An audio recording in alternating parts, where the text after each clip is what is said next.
నమస్తే ఫ్రెండ్స్. కృష్ణమూర్తి గారు ఆర్డర్ గురించి, క్రమత గురించి చాలా చక్కగా విశ్లేషించారు. ఇంకా ఆయన ఛాలెంజ్ విసురుతారు.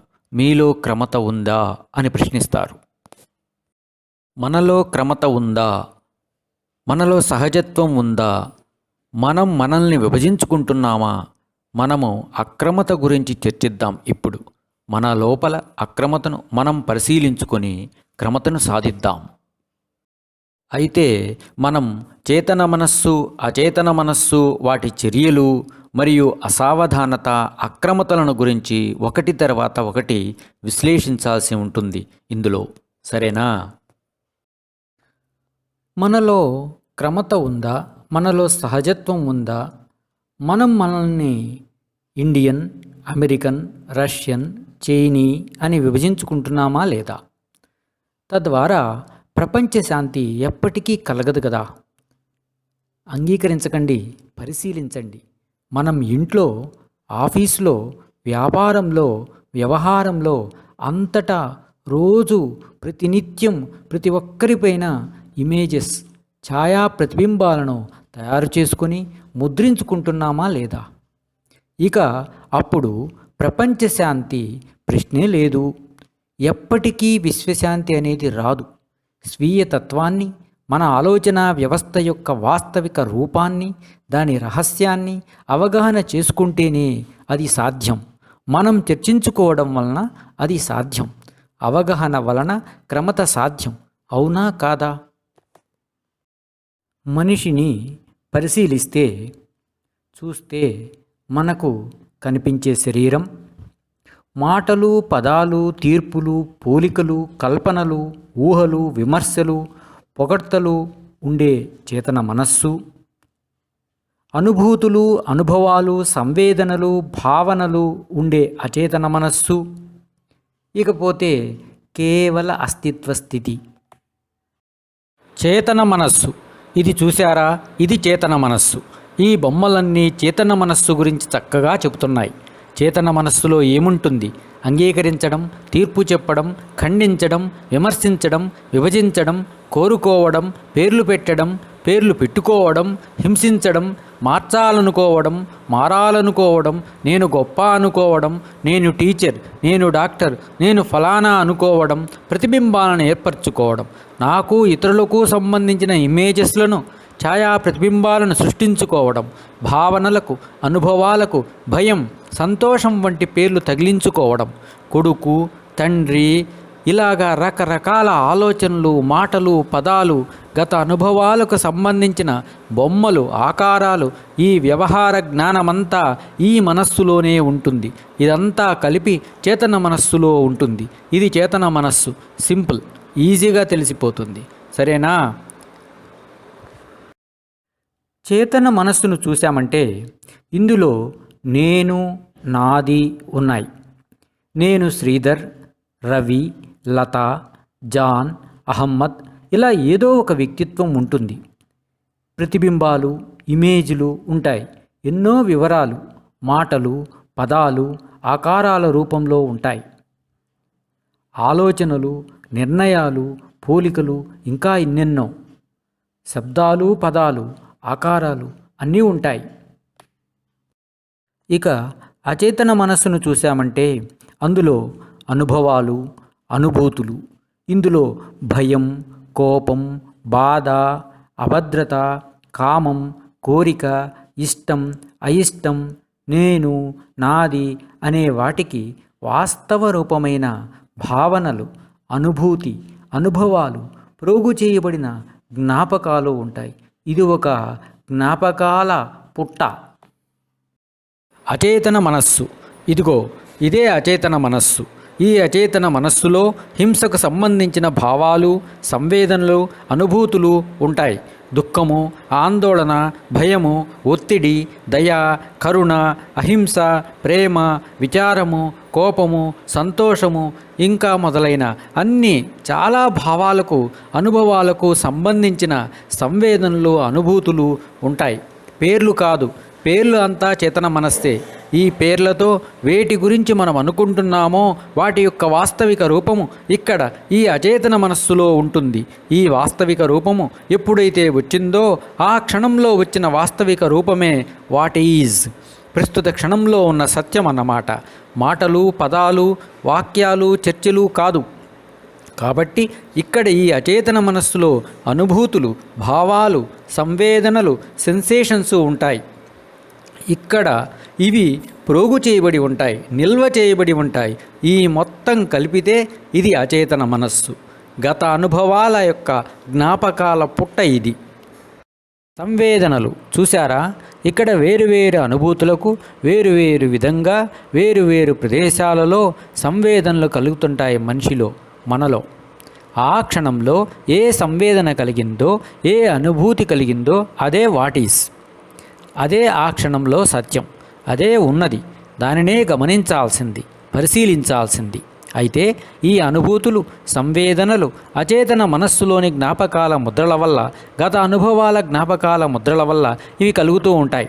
అయితే ఎక్కడెక్కడ ఏ ఏ అనుభూతులు దయకు, కరుణకు, కోపానికి, ఇలా ఏ ఏ అనుభూతులు, భావాలు ఎక్కడెక్కడ సంవేదనలు కలుగుతూ ఉంటాయో అది మనం డీప్గా మరో వీడియోలో చూద్దాం. ఇదంతా కూడా అంతశ్చేతన మనస్సు వల్లనే కలుగుతూ ఉంటాయి ఈ అనుభూతులు, సంవేదనలు. చేతన మనస్సులో శ్రీధర్, రవి, లత, జాన్, అహమ్మద్ ఇలా ఏదో వ్యక్తిత్వం, ఇమేజ్, ప్రతిబింబం, నేను అనే కేంద్రం జ్ఞాపకాలను కదిలించి ఆ జ్ఞాపకాలను ఉపయోగించి చర్యలు, పనులు చేస్తుంటుంది, మాట్లాడుతుంటుంది. ఉదాహరణకు జ్ఞాపకాల నుంచి విషయజ్ఞానం తీసుకొని పనిచేయడం, కంప్యూటర్లో వర్డ్లో ఒక లెటర్ తయారు చేయడం, మార్కెట్ ఎక్కడ ఉందో అక్కడకు వెళ్ళి కూరగాయలు తీసుకురావడం, ఇది క్రమతే, సహజత్వమే. అచేతన మనస్సులో నేను అనే భావన, అనుభూతి ఈ తనలోని జ్ఞాపకాలను కదిలించి ఉపయోగించి ప్రతిచర్యలు చేస్తుంటుంది. ఉదాహరణకు అసంకల్పిత ప్రతీకార చర్య. అకస్మాత్తుగా ఒక పామును చూసినప్పుడు ఎగిరి పక్కకు దూకడం లాంటి క్రియలు. చేతన మనస్సులో ఈ నేను, శ్రీధర్ అనే వ్యక్తిత్వం అచేతన మనస్సులోని జ్ఞాపకాలలోని భయాన్ని, కోపాన్ని, ద్వేషాన్ని, ప్రతిబింబాలను తెలుసుకుని ఉపయోగించి తద్వారా చర్యలు, పనులు చేయడం ఇది అక్రమత, అసహజత్వం. చేతన మనస్సులోని నేను అనే కేంద్రం అచేతన మనస్సులోని అనుభూతులు నిల్వ చేయబడిన జ్ఞాపకాల ముద్రలను ఉపయోగించి దానికి అనుగుణంగా పనిచేయడం అక్రమత, అసహజత్వం. ఇది క్రమత కాదు, ఇది సహజత్వం కాదు. మీ ల్యాబ్లో మీరు పరిశీలిస్తున్నారా? చేతన మనస్సులోని నేను అనే కేంద్రం, వ్యక్తిత్వం, అలా అచేతన మనస్సులోని అనుభూతులు నిల్వ చేయబడిన జ్ఞాపకాల ముద్రలను ఉపయోగించి దానికి అనుగుణంగా ఈ శరీరాన్ని వాడుకొని మాట్లాడటం, పనులు చేయడం అక్రమత, అసహజత్వం. అసావధానత. గ్లోబ్ చూసారా? ఈ గ్లోబ్లో ఇండియా, ఆఫ్రికా అని మనం విభజించుకున్నాం. ఇప్పుడు ఈ గ్లోబ్లో ఉన్న విభజన ప్రకారం మనం ఇండియన్ అని, ఆఫ్రికన్ అని అయిపోయాం.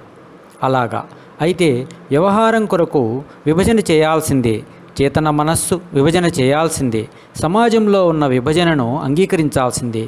ఈ ఒకటవ గేట్ ఓపెన్ కావాల్సిందే ఎప్పుడైనా కూడా. దానివల్ల నిజానికి అక్రమత ప్రమాదం లేదు. అందుకే దానికి గ్రీన్ టిక్. అయితే ఇండియన్ అని, ఆఫ్రికన్ అని అనుకోవడం వలన ఏమి జరుగుతుంది? ఆ ఇండియన్ లేదా ఆఫ్రికన్ అనే భావాలతోటి తాదాత్మ్యత చెందడం వలన తాదాత్మ్యత జరిగిన మరుక్షణం ఏమవుతుంది? ఎరుక కోల్పోతాం, కేంద్రం ఏర్పడుతుంది. సావధానతలో ఉండం అంటే అటెన్షన్లో ఉండం, స్పృహ కోల్పోతాం, పరిశీలన ఉండదు. ఇక అక్కడ రెండవ గేటు ఓపెన్ అవుతుంది, తెరుచుకుంటుంది. నిజానికి ఆ గేటు ఓపెన్ కాకూడదు. అప్పుడు మనం అన్కాన్షియస్, అచేతన మనస్సు చేతుల్లోకి వెళ్ళిపోతాం. దాంట్లో ఉన్న అనుభవాల, జ్ఞాపకాల పుట్ట యొక్క ప్రభావానికి మనం లోనైపోతాం. ఈ రెండవ గేటు ఓపెన్ కాకూడదు. ఇక్కడ ఓపెన్ అయిందంటే అసావధానతలో ఉన్నాం కాబట్టి ఓపెన్ అయింది. నిజానికి అది ఓపెన్ కాకూడదు. అది ఇంటూ మార్కు ఎందుకు పెట్టారంటే ఓపెన్ కాకూడదని. దీనివలన అక్రమత ఏర్పడుతుంది. కోపతాపాలకు, ఘర్షణలకు లోనవుతుంటాం.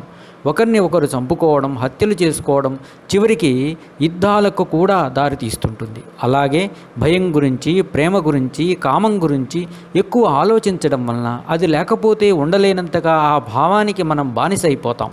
అలా బానిస అయితే అచేతన మనస్సు కంట్రోల్లోకి వెళ్ళడం జరుగుతుంది. ఒక్కొక్కసారి అనారోగ్య పాలవుతాం, ఒక్కొక్కసారి మనల్ని మనం చంపుకుంటాం, లేకపోతే పక్కవారిని చంపుతాం. అలా మూడవ గేటు కూడా ఓపెన్ అవుతుంది, తెరుచుకుంటుంది. నిజానికి ఆ గేటు ఓపెన్ కాకూడదు. అందువలన అక్రమత ఏర్పడుతుంది, ప్రమాదం. అర్థమైంది కదా? అసావధానతలో ఉన్నప్పుడు ఈ 3 గేట్లు ఓపెన్ అవుతాయి. అలా కాకూడదు. 3 గేట్లు ఓపెన్ అయ్యాయంటే అసావధానతలో ఉండడమే కారణం. 2 పాయింట్స్ ఇక్కడ మనం బాగా గుర్తుంచుకోవాలి. అవి ఏంటంటే, ఒకటవది అంటే ఇమేజ్లను వ్యవహారానికి ఉపయోగించుకోవచ్చు, కానీ వాటితో అతుక్కుపోకూడదు, ఐడెంటిఫై అవ్వకూడదు.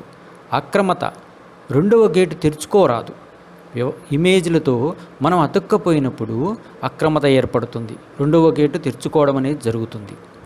అదే రెండవ పాయింట్ ఏంటంటే, భయం, కోపం, కామం వంటి గత అనుభవాలు లేదా భావాల గురించి పదే పదే ఆలోచించి అతుక్కపోరాదు. అలా ఐడెంటిఫై అయ్యామంటే అక్రమత, ప్రమాదం. మూడవ గేటు తెరుచుకోరాదు. ఇది మూడవ గేటు. 2, 3 గేట్లు తెరుచుకున్నప్పుడు అక్రమత, డిజార్డర్ ఏర్పడుతుంది. మనము స్పృహను కోల్పోతాం. కేంద్రము ఉంటుంది కదా, కేంద్రము ఏర్పడే ఉన్నది కదా. డిజార్డర్, అక్రమత వలన శాంతి ఉండదు. ఇది అర్థమైందా? మీ ల్యాబ్లో మీరు పరిశీలించండి. పరిశీలిస్తున్నారా? అవునా? ఇకపోతే అచేతన మనస్సులోని మాటలు, పదాలు లేని, అక్కడ మాటలు, పదాలు ఉండవు కదా, భావనలు ఉంటాయి. నేను అనే వాస్తవ కేంద్రం గత అనుభవాల, అనుభూతుల, జ్ఞాపకాల ముద్రలను ఉపయోగించి తదనుగుణంగా శరీరాన్ని, ఇంద్రియాలను, అవయవాలను వాడుకోవడం, పనులు చేయడం, ప్రతిచర్యలు చేయడం అక్రమత, అసహజత్వం. అవునా కాదా? మీరు పరిశీలించారా లేదా? అచేతన మనస్సులోని అనుభవాలు, అనుభూతుల, జ్ఞాపకాలకు సామూహిక మనస్సే కారణం. నేను శ్రీధర్ అనే వ్యక్తిత్వము ఒక భావనగా లేక ఛాయా ప్రతిబింబంగా గత అనుభవ జ్ఞాపకపు ముద్రను అచేతన మనస్సులో ముద్రించుకోవడం అక్రమత. అలా ముద్రించుకోవడం అసహజత్వం. చేతన మనస్సులోని నేను అనే కేంద్రం అచేతన మనస్సులోని జ్ఞాపకాల ముద్రలలోని అనుభూతులను, అనుభవాలను, ఛాయాప్రతిబింబాలను కదిలించి, ఉపయోగించి, వాడుకునే సమయంలో ఒక స్థాయి దాటితే అచేతన మనస్సులోని నేను అనే భావన విభజించబడిన విడి వ్యక్తిత్వ అనుభూతి ప్రభావానికి లోనై జంతు ప్రవృత్తికి దారితీయడం జరుగుతుంది. ఇది కూడా అక్రమతే, అసహజత్వమే. అవునంటారా? కాదంటారా? శరీరం వలన కానీ, ఎరుక వలన కానీ ఈ అక్రమత జరిగే అవకాశం, ప్రమాదం లేదు. ఇది గమనించారా? తెలుసుకున్నారా? అయితే ప్రతిదీ క్రమతను అనుసరించడం అంటే ఏమిటి? శరీరం వలన చూసామా, అక్రమత, ప్రమాదం లేదు. చేతన మనస్సులోని నేను అనే కేంద్రం అంటే చేతన మనస్సు గురించి చూసామంటే శ్రీధర్, జాన్, మహమ్మద్ అనే వ్యక్తిత్వ ఛాయా ప్రతిబింబం అచేతన మనస్సులోకి ప్రవేశించి జ్ఞాపకాల ముద్రలను కదిలించి తదనుగుణంగా శరీరాన్ని అతిగా అక్రమంగా వాడుకోకపోవడం. వాడుకుంటే అక్రమత, వాడుకోకపోతే అది క్రమత. అది ఎలా సాధ్యం? అది ముందు ముందు చూద్దాం. అచేతన మనస్సు తనలోని జ్ఞాపకాల ముద్రలను తెరచి తదనుగుణంగా శరీరాన్ని అక్రమంగా వాడుకోకపోవడం. ఇకపోతే ఇందాక చేతన మనస్సు గురించి అనుకున్నాం, ఇప్పుడు అచేతన మనస్సు. అచేతన మనస్సు కూడా అలా వాడుకుంటుంది. వాడుకుంటే అది అక్రమత, వాడుకోకపోతే అది క్రమత. అది ఎలాగా సాధించాలనేది చూద్దాం. ఎరుక లేక కేవల అస్తిత్వ స్థితిలో అక్రమత, అసహజత్వ, ప్రమాదం లేదు. అవేర్నెస్ ఉన్నప్పుడు కూడా, అబ్జర్వేషన్లో ఎప్పుడైతే అవేర్నెస్ వస్తుందో, పరిశీలనలో ఎప్పుడైతే ఎరుక అనేది వస్తుందో, అప్పుడు ఈ అక్రమత, అసహజత్వ, ప్రమాదం అనేది లేదు. ఉదాహరణకు శ్రీధర్ అనే వ్యక్తిత్వ కేంద్రం గతంలో కిరణ్ అనే వ్యక్తితో గొడవ పడినప్పుడు ఆయా ప్రతిబింబాలు అచేతన మనస్సులో అనుభవాల నీడలు జ్ఞాపకాల ముద్రలుగా నిల్వ చేయబడ్డాయి. ఇప్పుడు అతనిని చూడగానే అచేతన మనస్సులోని ఆ ముద్రల జ్ఞాపకాలు తెరుచుకుని ఆ విషయాలు గుర్తుకు వచ్చి కోపము ద్వేషము బయటికి వస్తాయి. తదనుగుణంగా తను మాట్లాడతాడు, చర్య తీసుకుంటాడు. అంటే ఎలాగంటే శ్రీధర్ నేను ఇండియన్ అనుకోవడంతో ప్రమాదం లేదు. తన వ్యక్తిత్వ విభజన మానసిక పరిధిలో సమాచారం వరకు పరిమితమైతే ప్రమాదం లేదు, ఇన్ఫర్మేషన్ వరకు అయితే ప్రమాదం లేదు. కానీ నేను ఇండియన్ అనే విభజనతో కూడిన భావోద్వేగము, ఎమోషనల్ కంటెంట్ యొక్క ఇమేజ్, ఆ ఛాయా ప్రతిబింబము జ్ఞాపకముగా ముద్రించబడితే అది ప్రమాదం. ఆ ఎమోషనల్ కంటెంట్ జ్ఞాపకంగా ముద్రించబడితే అది ప్రమాదం. అది మళ్ళీ గుర్తుకు రావడం, దానికి తగినట్లుగా చర్య తీసుకోవడం జరుగుతుంది. కాబట్టి అది ప్రమాదమని పక్కాగా తెలియాలి, మనసుకు పట్టాలి. మనసుకు పట్టాలంటే కేవలం వింటే సరిపోదు, ఎవరి ల్యాబ్లో వాళ్ళు పరిశీలించుకోవాలి. అప్పుడే తగిన రైట్ యాక్షన్ అనేది జరుగుతుంది. పరిశీలనలో రోజువారీ ప్రతి అడుగులో సావధానతతో పరిశీలన ఉంటే ఆ పరిశీలనలో నేను అనే వ్యక్తిత్వ కేంద్రం తొలగుతుంది. పరిశీలన చేసేటప్పుడు ఈ అక్రమత, ఈ అసహజత్వం పోతుంది, క్రమత, సహజత్వం ఉంటుంది.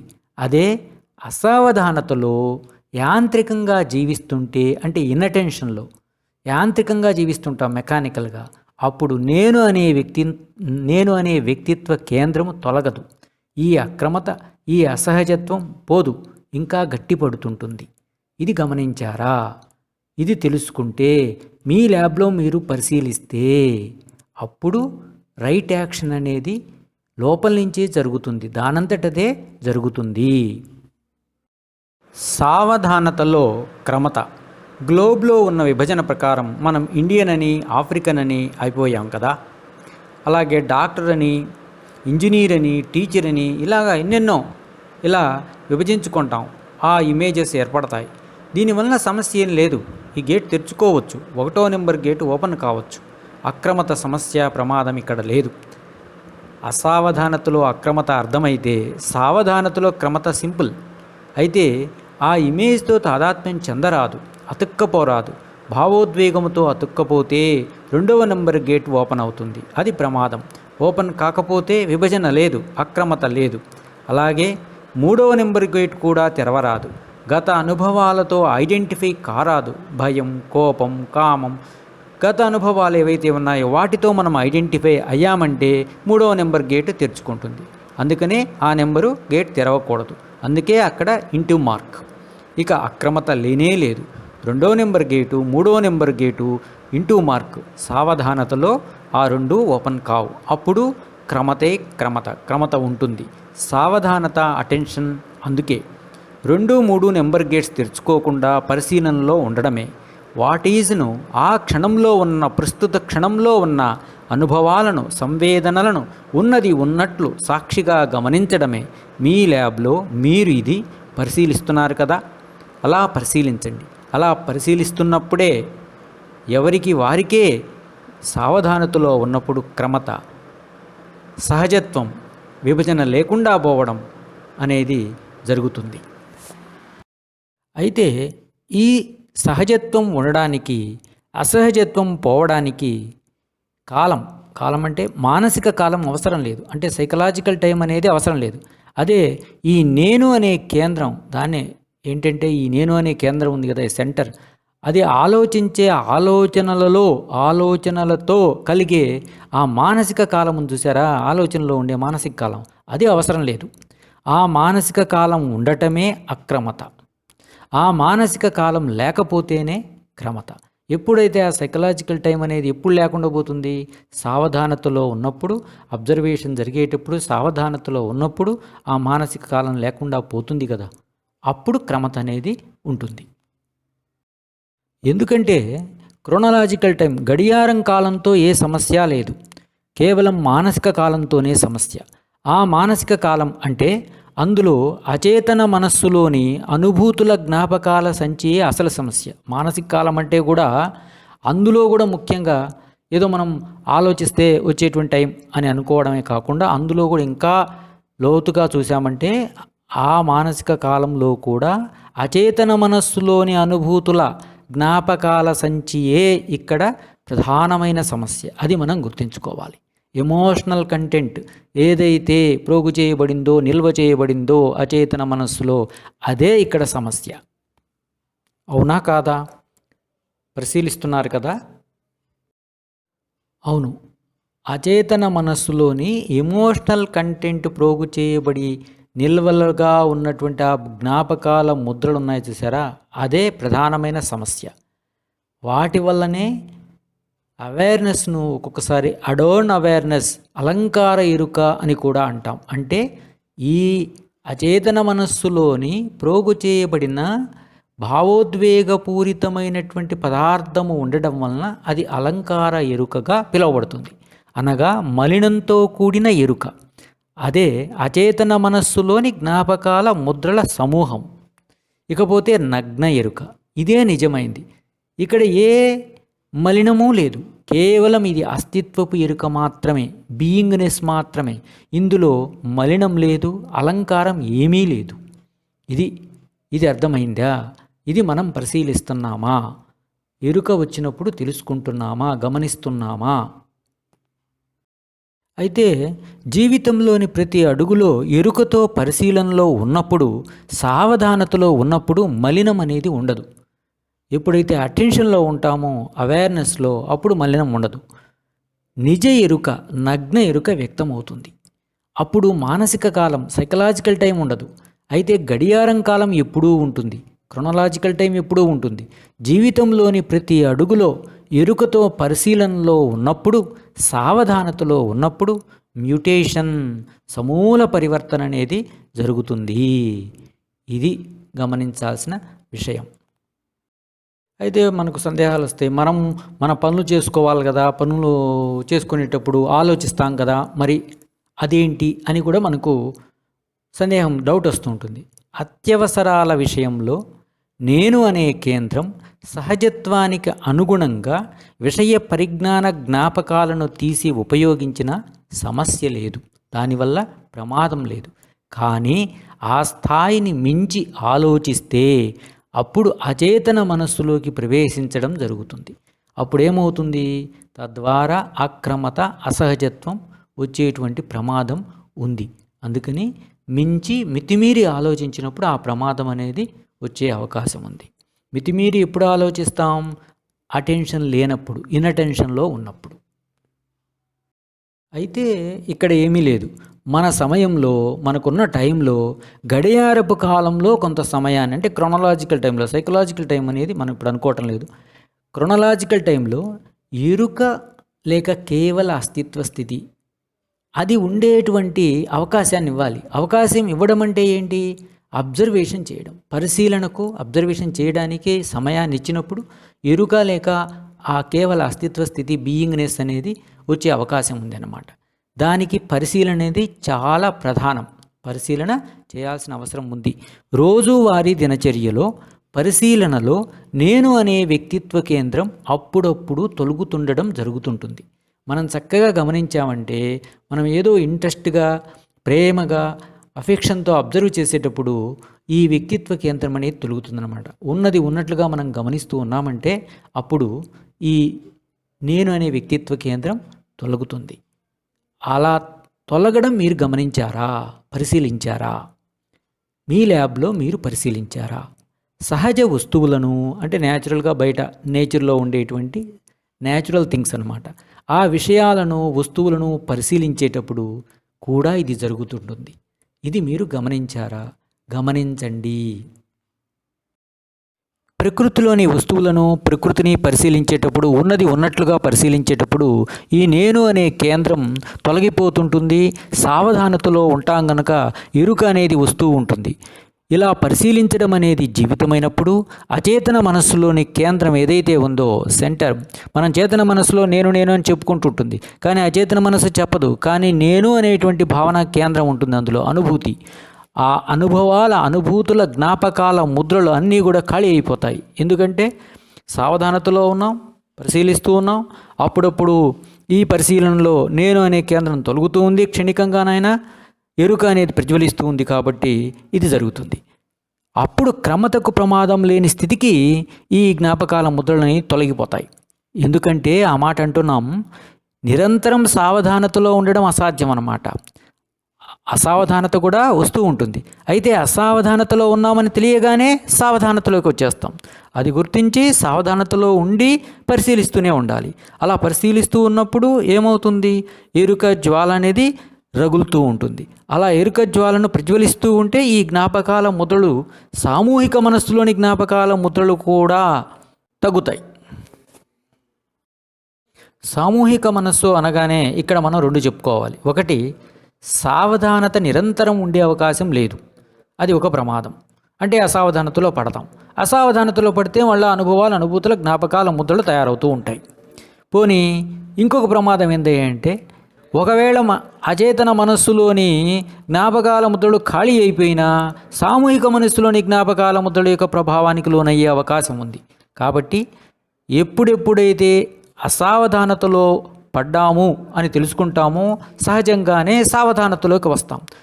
అలా సావధానతలోకి రాగానే పరిశీలనలో మనం గమనిస్తూ ఉండాలి, వదిలేయకుండా. ఎప్పుడైతే సావధానతలో పరిశీలిస్తున్నామో ఎరుక జ్వాల అనేది ప్రజ్వలిస్తుంది. అలా ఎరుకను మనం రగిలించగలుగుతాం.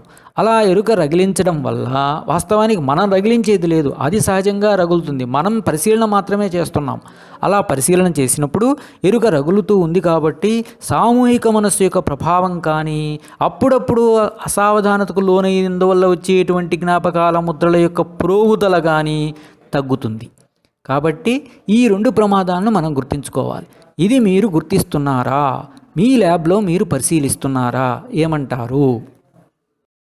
చాలా ప్రధానమైన విషయం ఏమంటే, అక్రమత, అసహజత్వం యొక్క వాస్తవిక రూపాన్ని గమనిస్తున్నామా లేదా? మన ల్యాబ్లో, మీ ల్యాబ్లో మీరు పరిశీలిస్తున్నారా లేదా? ఎవరికి వారు ఇది అవగాహన చేసుకొని పరిశీలిస్తూ ఉంటేనే, సావధానతతో పరిశీలిస్తూ ఉంటేనే విశ్వశాంతి అనేది సాధ్యమవుతుంది. సావధానతతో పరిశీలించాలి, అప్పుడే విశ్వశాంతి అనేది సాధ్యమవుతుంది. క్రమత అనేది సాధ్యమవుతుంది. సహజత్వం అనేది సాధ్యమవుతుంది. మనల్ని మనం విభజించుకోవడం అనేది జరగదు. ఎందుకంటే మనం ఒకరు ఇండియన్, ఒకరు ఆఫ్రికన్ ఉంటారు. ఇది వ్యావహారికంగా వాస్తవమే. ఆ విభజన అనేది వ్యావహారికంగా విషయ పరిజ్ఞాన దృష్ట్యా అది అవసరమే, లేకపోతే నడవదు. అయితే ఆ విభజన ఏదైతే ఉందో అది ఎమోషనల్ కంటెంట్గా తయారై మన అచేతన మనస్సులో జ్ఞాపకాల ముద్రలలో ప్రోగు చేయబడకూడదు. అలా ప్రోగు పడిందా అక్రమత, అసావధానత, అసహజత్వం ఏర్పడుతుంది. దానివల్ల ప్రమాదం. అదే ముఖ్యమైన ప్రధానమైన విషయం. అంటే ఇక్కడ ఏ విషయమైనా విషయ పరిజ్ఞానంలో విభజన అయినా, ఏవైనా ఇమేజెస్ అయినా ఉన్నా పర్వాలేదు. కానీ ఈ ఇమేజెస్ వెనక, ఈ విభజనకు వెనక ఉన్నటువంటి భావన, అనుభూతి ఏదైతే ఉందో ఆ ఎమోషనల్ కంటెంట్ అచేతన మనస్సులో ప్రోగు చేయబడకూడదు. దీనికే అటెన్షన్, సావధానత అవసరం, పరిశీలన అవసరం. ఇక్కడ వాట్ ఈజ్ అంటే ఏంటి? వాట్ ఈజ్ అంటే ఆ ఎమోషనల్ కంటెంటే. ఎప్పుడెప్పుడు ఏ పరిస్థితుల్లో మన లోపల మనకు రియాక్షన్గా తెలియబడుతున్న సంవేదనలు ఏవైతే ఉన్నాయో అవే వాట్ ఈజ్. ఆ వాట్ ఈజ్ను మనం పరిశీలించినప్పుడు సావధానతతో అవి విస్తరించి, వికసించి తగ్గిపోతాయి, లేకుండా పోతాయి, అంతమైపోతాయి. అదే మనం గమనించాల్సిన విషయం. అప్పుడు అక్రమత, అసహజత్వం అనేది ఉండదు. క్రమత, సహజత్వం, విశ్వశాంతి అనేది సాధ్యమవుతుంది. ఈ వీడియోను ఎన్నిసార్లు చూస్తే, ఎన్నిసార్లు వింటే అంత ఉపయోగం. మనసు మూలలలోకి వెళ్ళాలి, నరాలలోకి వెళ్ళాలి.